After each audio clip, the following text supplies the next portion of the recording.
महाराज फरमाते हैं, सुखराम जी महाराज ने राजा चंदू को फरमाया, जब सत शब्द शंखनाल से पंखनाल की ओर चढ़ता है तो भजन ऐसा अनुभव होता है जीवन मंडल में, जैसे पतंग की डोरी होती, पतंग की डोरी वो धागे से जरूर बंधी रहती है, लेकिन पतंग अपने आव भाव से उड़ता रहता है, लेकिन थोड़ा सा धागे का इशारा जरूर होता है। तो महाराज ने कल ऐसा फरमाया था कि उनके शरीर बेसमझ से दिखने तो हैं, परंतु वचन बोलते हैं और तब वो सब आश्चर्य करते हैं। फिर आगे फरमाते हैं, तत्रूपी जन की या परख भाई, तन माय मनवे गर्भ माही, शिष्य शरण आया तत्मग जागे, सतपुरुष की आप परख हो अर्थ लागे। जिन संतों को केवल पद आनंद पद का अनुभव हो रहा है, ये उन्हीं संतों का अनुभव होता है जिनके घट में सत शब्द की जागृति होती है, उनका मन भी उसी में लगा रहता है। मन जब तक विचलित रहता है, जब तक प्रेम भाव नहीं है। महाराज ने फरमाया, उन केवल पदानंद पद का अनुभव तो होता है, मन भी उसी में लगा रहता है, लेकिन कई ऐसे साधक हैं बोलते हमारा मन नहीं लगता। मन नहीं लग रहा है, इसका मतलब भजन का क्रिया सही नहीं चल रहा है। जब आनंद में हो जाता है तो मन भी सत शब्द में लग जाता है। तो जब शिष्य उनका ज्ञान धारण करते हैं तो सत शब्द की जागृति हो जाती है। यही सतगुरु की परीक्षा है और यही इसका अर्थ है। सतपुरुष की परख आसत भाई, बिना शिष्य करनी ले धाम जाई, वे आप जैसो निज नाम पावे, तन माय उलट घर आद जावे। महाराज फरमाते हैं, सतगुरु की यह परीक्षा सच्ची है, वे शिष्य को बिना करने कराए भजन के द्वारा सत शब्द की जागृति करा के परम पद की प्राप्ति करा देते हैं। सुखराम जी महाराज ने फरमाया कि सतगुरु की सच्ची शिष्य की परीक्षा होती है, लेकिन सुखराम जी महाराज ने फरमाया सतगुरु की परीक्षा सच्ची कैसी होती है कि शिष्य का दिशा और दशा बदल दे। सतगुरु की शरण में जाएंगे तो देखो, शिष्य का भी फर्ज होता है गुरु के चरणों में जाना, सतगुरु का ज्ञान धारण करना, लेकिन महाराज ने ऐसा फरमाया सतगुरु की सच्ची परीक्षा कब होती है कि वे शिष्य को बिना करने कराए, मतलब विषय विकारों का करने कर्म को कराए बगैर भजन द्वारा सत शब्द की जागृति का परम पद प्राप्ति का प्राप्त स्थान करा दे। ऐसा सुखराम जी महाराज ने फरमाया। ये सतगुरु की शिष्य के प्रति भावना होनी चाहिए। करने कर्म क्या है? आन की भक्ति को छोड़ देना। राम की भक्ति करे तो परा भक्ति को छोड़ दे, परा माने दूसरी भक्ति, आन की भक्ति छोड़ दे। तो महाराज फरमाते हैं यही सतगुरु की सच्ची परीक्षा है। निज नाम की प्राप्ति होने पर सतगुरु शिष्य को अपना जैसा बना लेते हैं। महाराज फरमाते हैं मन से निजमन बन जाता है तो शिष्य को सतगुरु अपना जैसा बना लेता है।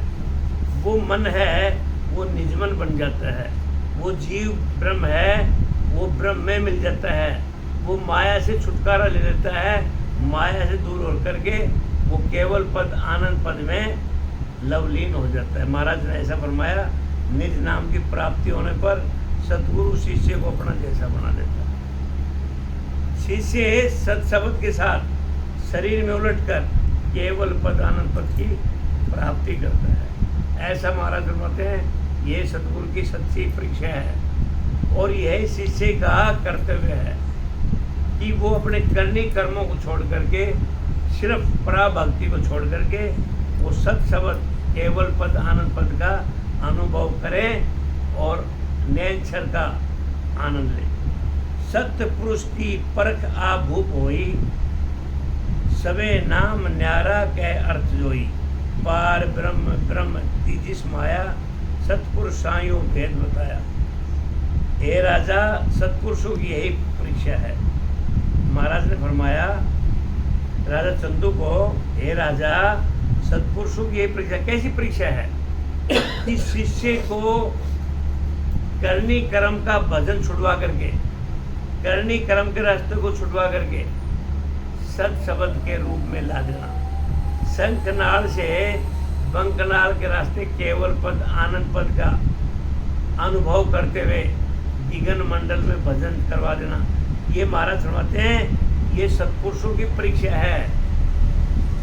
सब नामों का अनुभव कर अलग अलग अर्थ बताते हैं और महाराज सुनाते हैं जितने भी नाम हैं उनका अलग अलग अनुभव करके कौन, वो सतगुरु शिष्य को अर्थ बताते हैं। सत्पुरुष ये भेद बताते हैं कि एक तो पार ब्रह्म का है, दूसरा ब्रह्म, तीसरा माया का पद है। सतगुरु शिष्य को ऐसी ऐसी कला बताते हैं। वो कब बताएंगे? जब सतगुरु को ये खुद का अनुभव होता है। शिष्य को ऐसे ऐसे ज्ञान कला, ऐसा ज्ञान अनुभव करते करते सत्शब्द की जागृति कराते हैं। जब तक ये अनुभव नहीं होगा तो घट में सत्शब्द की जागृति होती। कहाँ माया का विकार है, कहाँ पार ब्रह्म का आकार है, कहाँ पर ब्रह्म है। ऐसा सूर्य कुमार बताते हैं। अब यही सत्य सतगुरु की परीक्षा है। अब राजा क्या पूछता है? कह भूप हो संत यो नाव कीजिए। राजा पूछता है सुखराम जी महाराज से, कह भूप हो संत यो नाव कीजिए, पर ब्रह्म माया ब्रह्म खोज लीजिए। ओ हम सुनो ब्रह्म हर माया, तीजो न सुनो तुम खोज लाया। राजा ने महाराज से प्रार्थना कर रहा है, हे महाराज मुझे ये समझाइए। राजा चंदू ने पूछा हाथ जोड़ करके, सुखराम जी महाराज से हाथ जोड़ कर पूछा, महाराज मेरे ये समझाइए, मैंने तो माया और ब्रह्म,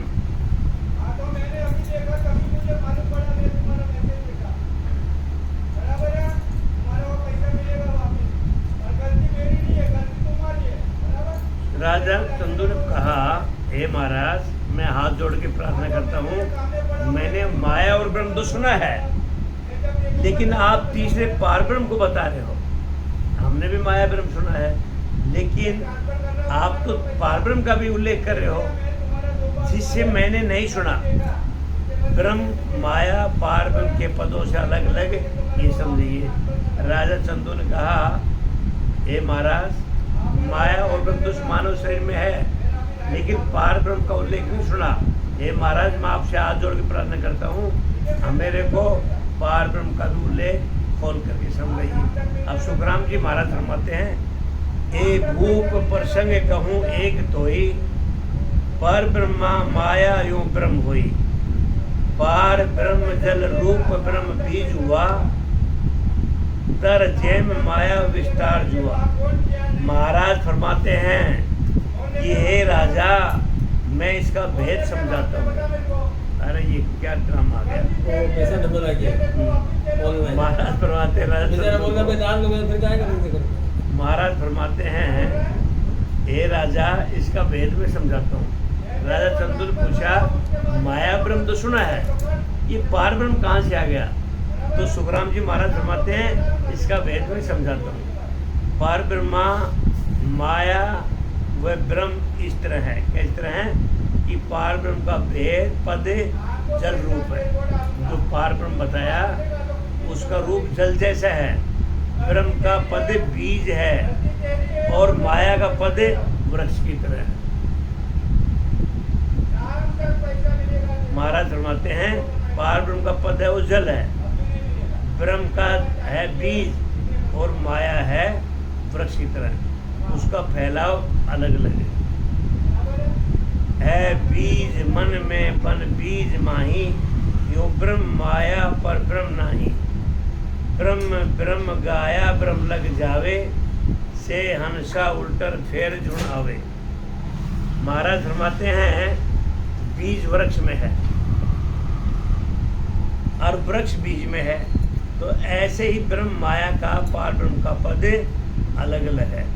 ब्रह्म की भक्ति करने वालों को ब्रह्म की प्राप्ति होती है और ब्रह्म पद से वापस आकर फिर शरीर धारण करना पड़ता है। सुखराम जी महाराज ने फरमाया, पेड़ कहाँ से पैदा हुआ? वृक्ष। इसमें ही तो बीज है और बीज में ही पेड़ है।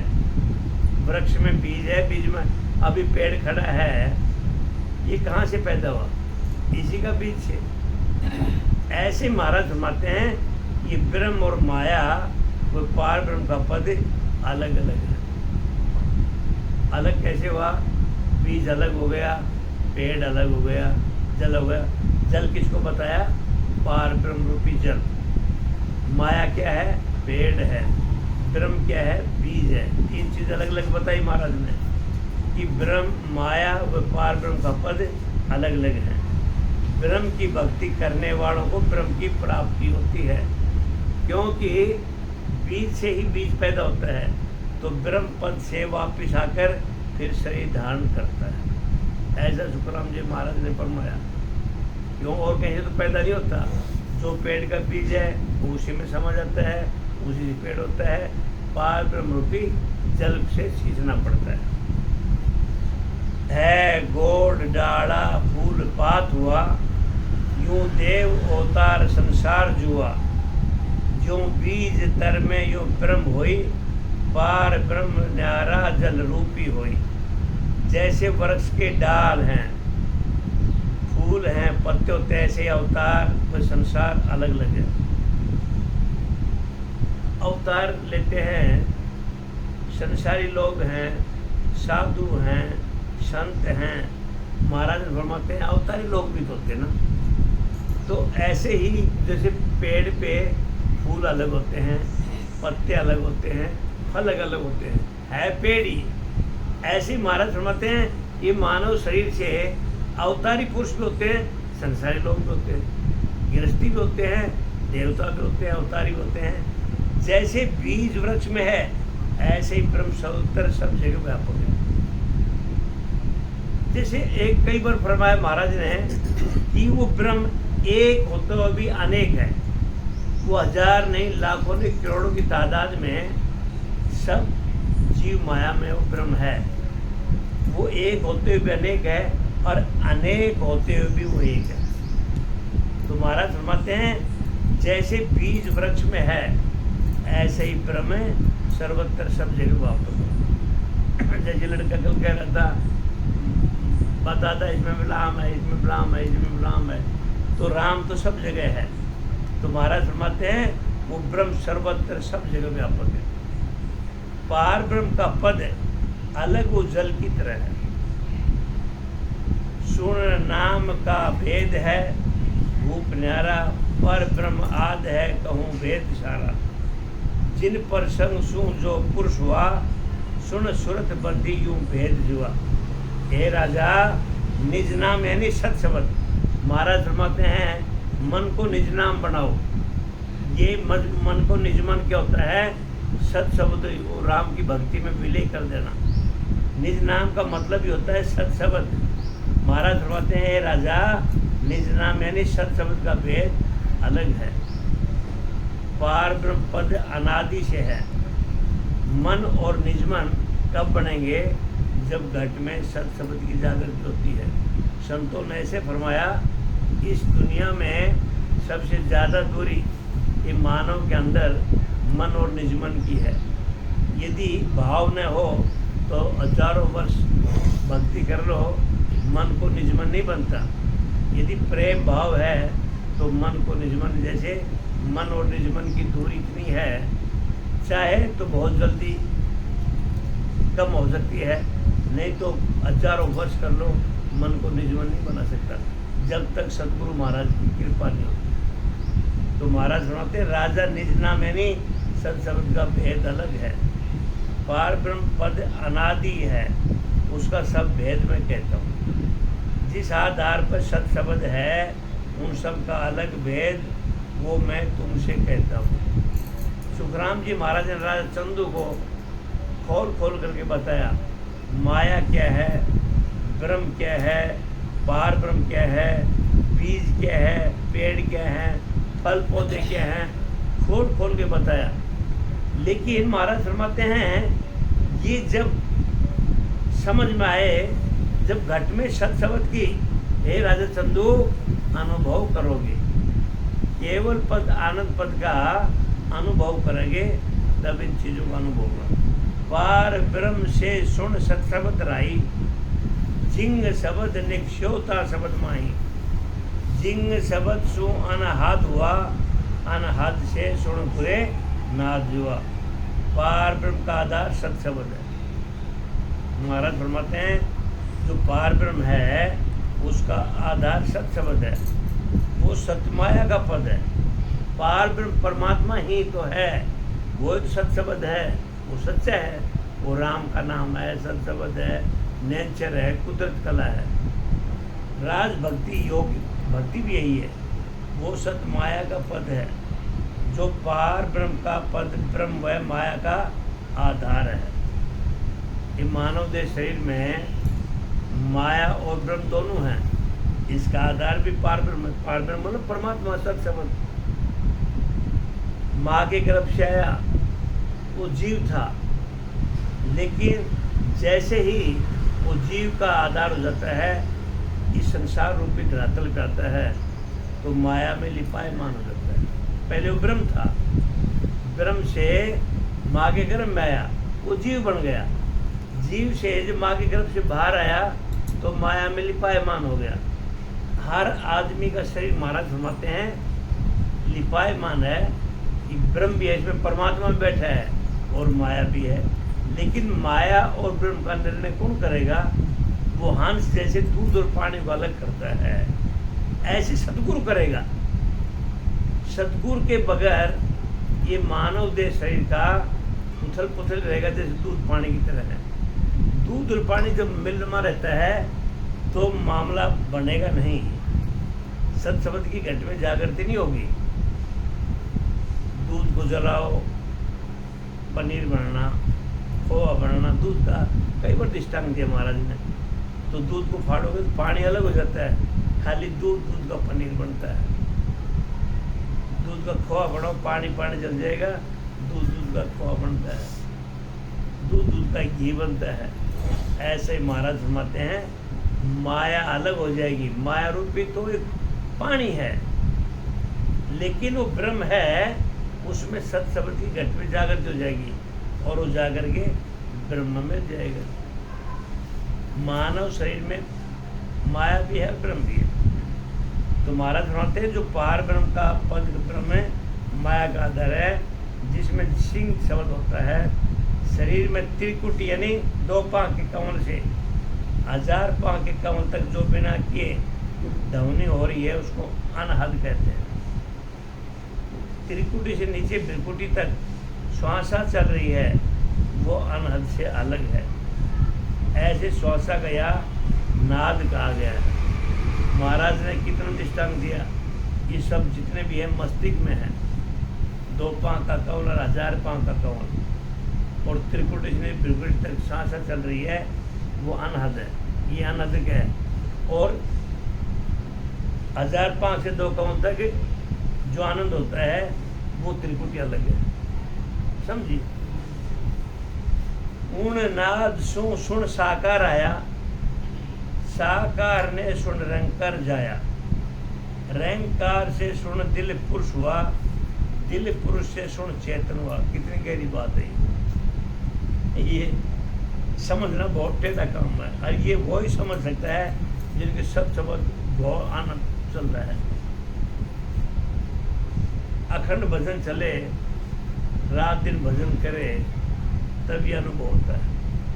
तो उन्हीं को एहसास होगा भाई इसमें लिखा है तो ये हो रहा है हमारे। हाँ, तो सुखराम जी महाराज ने राजा चंदू को यही समझा रहा है कि भाई भजन का अनुभव ऐसे से होता है, और जब भी केवल पद आनंद पद की प्राप्ति होती है। ये भजन की प्रतिक्रिया ऐसे से सुखराम जी महाराज ने अपना अपना अनुभव किया।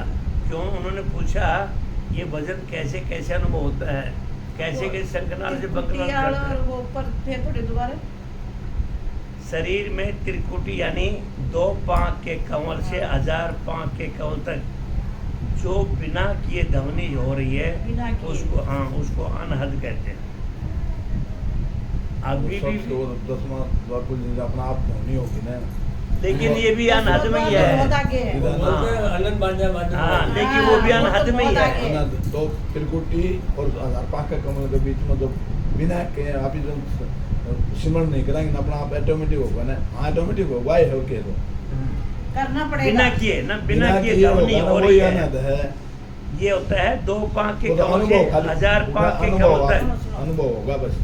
ऐसे लिखा है शरीर में त्रिकुटी यानी 2 पाँव के कमल से हाँ, 1000 पाँव के कमल तक जो बिना किए हाँ, ध्वनि हो रही है उसको अनहद कहते हैं। अनहद। बिना किए हुए वो ध्वनि हो खाली रही है। वो खाली अनुभव होगा। हाँ, त्रिकुटी से नीचे त्रिकुटी तक जो श्वासा चल रही है वो अनहद से अलग है। उस श्वासा को यहाँ नाद कहा गया है। हाँ, नीचे रह जाएगी वो। उन नाद सु सुन साकार आया, साकार ने सुन रैंकार जाया, रैंकार से सुन दिल पुरुष हुआ, दिल पुरुष से सुन चेतन हुआ। उस श्वासा के आधार से वाणी के द्वारा सदगुरु विधि से राम राम किया जाता है। महाराज फरमाते हैं श्वासा के आधार से वाणी के द्वारा सदगुरु विधि से राम राम किया जाता है। आते साथ सदगुरु विधि हो गया, लेकिन वाणी से किया जाता है। सांस सांस सिमरन शक्ति है बस। हाँ, हाँ, उससे रैंकार यानी सत शब्द की जागृति होती है। सत शब्द का आत्म चेतन से अनुभव होना ही हो, दिल पुरुष होना है। उस शब्द से ही ज्ञान रूपी चेतनता आई। चेतन सु सुन घट ज्ञान पाया, हर ज्ञान सु ध्यान विज्ञान आया। विज्ञान से सुन समाध लागे, समाध से सुन पर ब्रह्म लागे। इसको वैसे सही तरीके से बताया जाए, को पढ़ा लिखा पूछे तो इसको विज्ञान की भक्ति कहते हैं। विज्ञान की भक्ति कैसे है? जैसे राम राम राम राम राम ये तो भक्ति कहते हैं, ये सीधी भक्ति है। महाराज ने तो इसको शंकरनाल बताया, बाकी कोई पूछे अभी बंकनाल नहीं समझता तो विज्ञान की भक्ति। विज्ञान की भक्ति कैसे है? अब सांस आते सांस फिर 6 कमलों के क्षेत्र को पीछे जाता है, इसको विज्ञान की भक्ति से विज्ञान के द्वारा सांस को रोको एक बार, फिर आते जाते, इसलिए महाराज ने फरमाया ये विज्ञान की भक्ति है। ज्ञान की भक्ति तो ये है राम राम राम राम राम राम राम राम राम, ये ज्ञान की भक्ति है। महाराज फरमाते हैं विज्ञान की भक्ति है राम राम राम राम राम राम। आते सांस जाते सांस, महाराज ने फरमाया ये राजा चंदू ये मेरी विज्ञान की भक्ति है। कोई पूछे ये कैसी भक्ति है? ये विज्ञान की भक्ति। एक होते ज्ञान की भक्ति, सीधा राम राम राम राम राधे राधे करते रहो, विज्ञान की। हाँ, बैकरीमान नहीं तो बैकरी बाणी से तो होगा राम राम। तो जब हम कंठ का घसारा से लेंगे ना, वही तो है सही। हाँ, वो बैकरी वाणी, लेकिन इसको विज्ञान भक्ति भी हाँ, कहा वो गया है। सही है। महाराज समझते ज्ञान रूपी चेतनता से ही खंड पिंड ब्रह्मांड का सारे शरीर का अनुभव होना ही घट ज्ञान पाया है। ध्यान से शब्द का अनुभव होना ही हर ज्ञान का होना है। इससे आगे ब्रह्मांड से ऊपर 5 तत्वों का अलग निरंजन निराकार पद में शब्द का अखंड अधर अनुभव होना ही विज्ञान आया है। इसको कहते हैं विज्ञान। कैसे? 5 तत्वों से अलग निरंजन निराकार पद में शब्द का अखंड अधर अनुभव होना, ये विज्ञान कारण है। वह सता समाधि का लग्न है। सता समाधि का अखंड अनुभव होना ही पार ब्रह्म सागे है। पार ब्रह्म का पद जो सत माया के साथ है, उसे सत्स्वरूप ही कहते हैं। सब तुम्हारे साथ जुड़े हैं। तुम्हारे साथ जुड़े हैं। वो एक पार ब्रह्म का स्थान है। हे राजा ऊंडो ज्ञान समझ उड़ लीजिए। सुखराम जी महाराज फरमाते हैं राजा को ये ज्ञान बड़ा ऊंडा गहरा है, ये समझना बड़ा मुश्किल है। हे राजा ऊंडो ज्ञान समझ उड़ लीजिए, अंध धुंध कोई काम न कीजिए। सत्य शब्द की सोजी करिए, उला माए उलझ मत रहिए। सुखराम जी महाराज ने बड़े ध्यान से राजा चंदू को समझाया, हे राजा इस ज्ञान को हृदय में अच्छी तरह समझो। सुखराम जी महाराज ने बार बार राजा चंदू को बताया ये बहुत बड़ा ज्ञान है, बहुत गहरा ज्ञान है। हे राजा चंदू इस ज्ञान को हृदय में अच्छी तरह समझो, बिना समझे कोई काम मत करो। सुखराम जी महाराज फरमाते हैं राजा चंदू को, मेरे ज्ञान को अच्छी तरह हृदय में उतारो, अच्छी तरह समझो, बिना समझे कोई मत करो। उस सत शब्द की सोच ना करो जो शरीर से अलग अदर अखंड अनुभव होता है। सुखराम जी महाराज बताते हैं राजा चंदू, उस सत शब्द की खोज करो। कैसे कैसे खोजना है? सोचना करो कि उस शरीर से अदर 24 घंटा अखंड अनुभव हो रहा है। सुखराम जी महाराज ने फरमाया ये ज्ञान बहुत गहरा है। सोचो, हृदय में ध्यान करो और फिर उसको धारण करो। ये बगैर किए हुए सोचने से शरीर से अलग अखंड, जो कभी खंडित नहीं होता, 24 घंटे अनुभव हो रहा है। ऐसा ही मेरा ज्ञान है। हे राजा चंदू, इसको ध्यान से समझो। जो साधन शरीर के आधार से होते हैं वो सब उर्ली तरफ के हैं, उनमें मत उलझे रहो। सुखराम जी महाराज ने राजा चंदू को बताया, जो शरीर के साथ जितने भी भक्ति की जाती है, जितना सिमरण मनन किया जाता है, ये सब उर्ली तरफ के, मतलब ये 3 लोक का है। इनसे उस अमर लोक की, सतलोक की प्राप्ति नहीं होती। इसलिए सुखराम जी महाराज फरमाते हैं, जो शरीर से जब तक हमारा राम राम का सिमरण इस शरीर से चल रहा है तो ये माया का बंधन है, इसे अमर लोक की प्राप्ति नहीं होती। 3 माया में हद में व अनद में ही है। ये जब भजन शंखनाल से बंकनाल में विज्ञान प्रकृति से ऊपर चलता है, 5 तत्वों के शरीर से विदेही भजन होता है, शरीर से ऊपर किगर मंडल भजन चलता है। महाराज फरमाते हैं उस भजन से अमर लोक की प्राप्ति होती है। तो सुखराम जी महाराज ने फरमाया ये साधन शरीर के आधार से होते हैं, वो सब उर्ली तरफ के हैं। क्योंकि ये जो साधन है ये बगैर शरीर ही होता है, खाली अनुभव होता है, भजन अपने आप चलता है और वो गिगर मंडल में अनुभव होता है। ऐसा ही साधन है। ए राजा आशा चाय करो क्या माई, ता काजे त भक्ति समाई। मैं बूझूं तुम कहो बिचारी, कौन धाम पे सुरत तुम्हारी। हे राजा, जो तुम भक्ति तुम कर रहे हो, सुखराम जी महाराज राजा चंदू को फरमा रहे। क्यों? राजा चंदू को इस सत शब्द की बड़ी लीनता थी, वो इस भजन को करना चाहते थे और बड़े लीन थे इसमें। तो सुखराम जी महाराज बार बार बताते हैं और राजा चंदू बार बार पूछते हैं। ने लिया, उन्होंने नहीं लिया। हे राजा, जो भक्ति तुम कर रहे हो उससे तुमने क्या आशा की? सुखराम जी महाराज बोलो, तो तुम भक्ति कर रहे हो, इसी क्या आशा लेके बैठे हो और क्या चाहना लगा बैठे हो परमात्मा से, किस धाम की प्राप्ति करना चाहते हो? सुखराम जी महाराज, क्यों? कोई भक्ति करता है, कोई तो चाहना होती है, बगैर चाहना तो कोई काम को करता नहीं। किसी को माया की चाहना होती है, किसी को अमरलोक की प्राप्ति होती है, किसी को संसारिक धंधों से पीछा छुड़ना है। तो महाराज फरमाते हैं कोई तो तू चाहना लेके बैठा है। तो राजा चंदू को पूछा, जो तुम भक्ति कर रहे हो उससे तुम क्या आशा है, क्या चाह लगा रखी है, किस धाम की प्राप्ति करना चाहते हो, ये मैं तुमसे पूछता हूँ। हे राजा, विचार करके मेरे को समझाइए, मेरे को बताओ। अब राजा क्या बताता है, उत्तर देता है, ओ स्वामी जी, विषण धाम पर सुरत हमारी, बहुत सूखा पर आशाधारी, मुक्त काज हम भक्ति करा, गर्भ काज हरि हृदय धरा।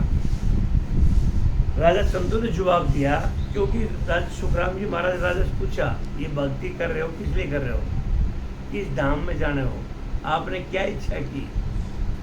तो क्या फरमाते हैं राजा, हे स्वामी जी, वैकुंठ की प्राप्ति, वह बहुत सुख मिलने की आशा लगा रखी है। राजा चंदू ने कहा, महाराज, मैं भक्ति करने की इच्छा क्या है, मैं वैकुंठ धाम को जाना चाहता हूँ और उधर बहुत सुख मिले, मैं इसलिए इस भक्ति में लग रहा हूँ। राजा चंदू की इच्छा, अपना ज्ञान, अपनी इच्छाएं उस गुरु जी महाराज को, सदगुरु महाराज को प्रकट कर दी।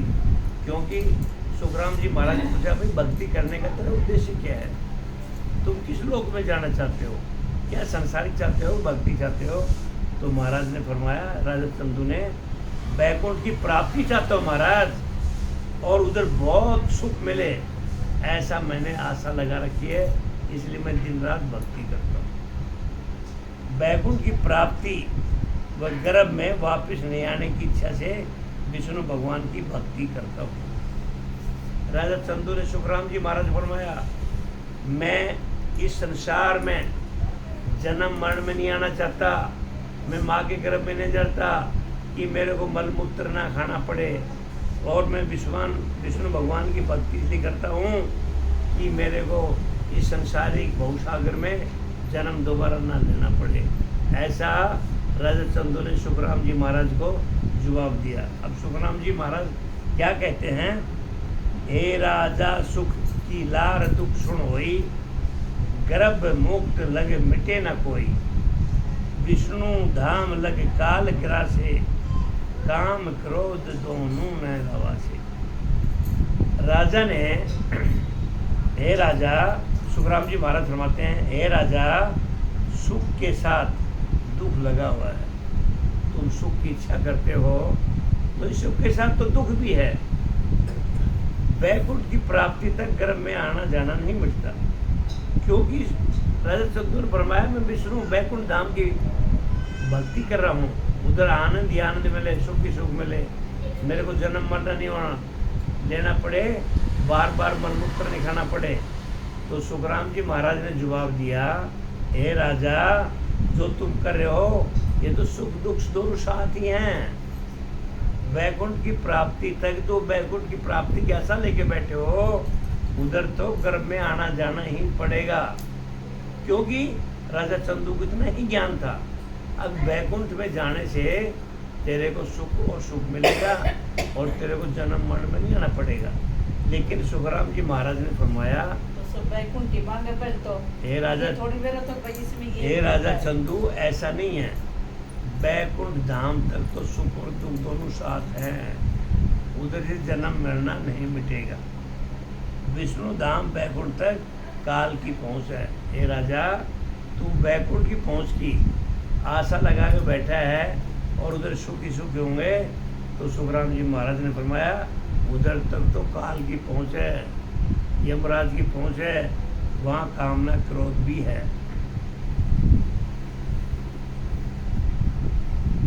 तो बगैर ज्ञान नहीं होता ना, बगैर ज्ञान नहीं है, तभी तो लोग दिया बत्ती मंदिर गुरुद्वारा तीर्थ बड़ौलत करते हैं, अगेन से ही बेड़ा पार हो जाएगा। लेकिन चंदू को जो खूब ध्यान दे तो सुन लेना, तो फिर बहुत ही पर ध्यान दे कौन इसमें हमें ध्यान और कौन देखो, बाड़ा में जाना पड़ेगा। अब ऐसा तय नहीं, ऐसा तय नहीं, ध्यान ये दे, अरे मन आनंद मेरे को ध्यान तो अपने देना पड़ेगा। कोई दो हमारे चंदू राजा का संभाल उसका काम नहीं करेगा। हाँ, 2-3 दिन नहीं आया, वो बीच में छूट गया, तो उसका क्या? उसको तो वो जाने, हाँ वही तो बोल रही हूँ मैं। उसको वो जाने से, हाँ वो तो योग उसको बना नहीं जाने। होता। हे राजा, झालक फौज काल की जावे, दानक का सुख झूठ कहोवे, 3 लोक सुख बंछे कोई, दानक सुखी कदे न होई। हे राजा, जहाँ तक काल की पहुँच है वहाँ तक के सुख स्थायी नहीं है।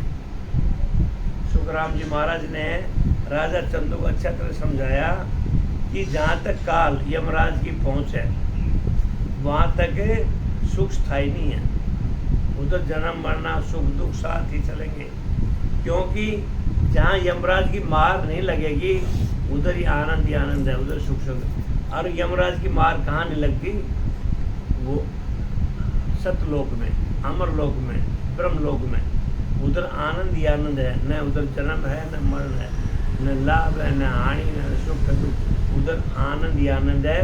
वो ब्रह्म सहायता ब्रह्म में चला जाएगा। उधर हम तो महाराज सुनाते हैं, हे राजा, जहाँ तक काल की पहुँच है वहाँ तक के सुख स्थायी नहीं है। यदि कोई 3 लोक के सुखों की इच्छा करता है वहाँ तक वह कभी भी सुखी नहीं हो सकता। ऐसा सुखराम जी महाराज ने राजा चंदू को बताया। यदि कोई 3 लोगों के सुखों की इच्छा करके भक्ति कर रहा है तो महाराज फरमाते हैं उधर तो सुख और दुख दोनों साथ ही हैं, जन्म मरण लगा ही रहेगा। ए राजा चंद्र सूर पवन हर पानी, धर ब्रह्मंड लगे करो पिछाणी, तीनों देव जहाँ लग बह है, ओम 5 काल मुख जय है। चंद्रमा, सूर्य, हवा, जल, पृथ्वी, आकाश, ब्रह्मा, विष्णु, महादेव का पद है, वहाँ तक भी काल का डर है।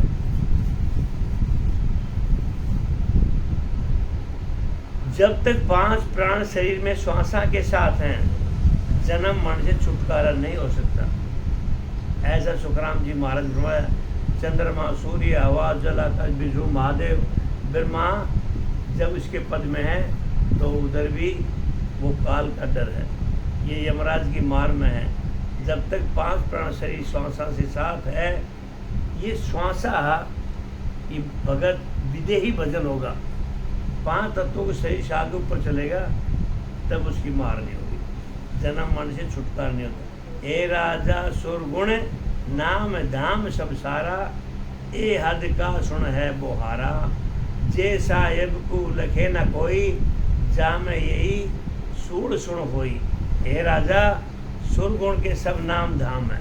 महाराज ने फरमाया, हे राजा चंदू, सरगुण माने जो मूर्ति साकार दिखाई देती है, मंदिरों में जगह जगह मूर्ति हैं या किसी की भी जो दिखाई देता है, महाराज फरमाते हैं हे राजा सरगुण के सब नाम धाम है। जो मूर्तियों के नाम है वो दिखाई देता है तो वह 3 लोक में ही रखने वाले हैं। जो मूर्तियों की पूजा करते हैं हम, सरगुण की भक्ति है वो सब 3 लोक में ही रखने वाले हैं। जो परमात्मा के पद की प्राप्ति नहीं करते हैं वह 3 लोक में ही रहते हैं। यही सूढ़ होना है। बंद कर दे इसको।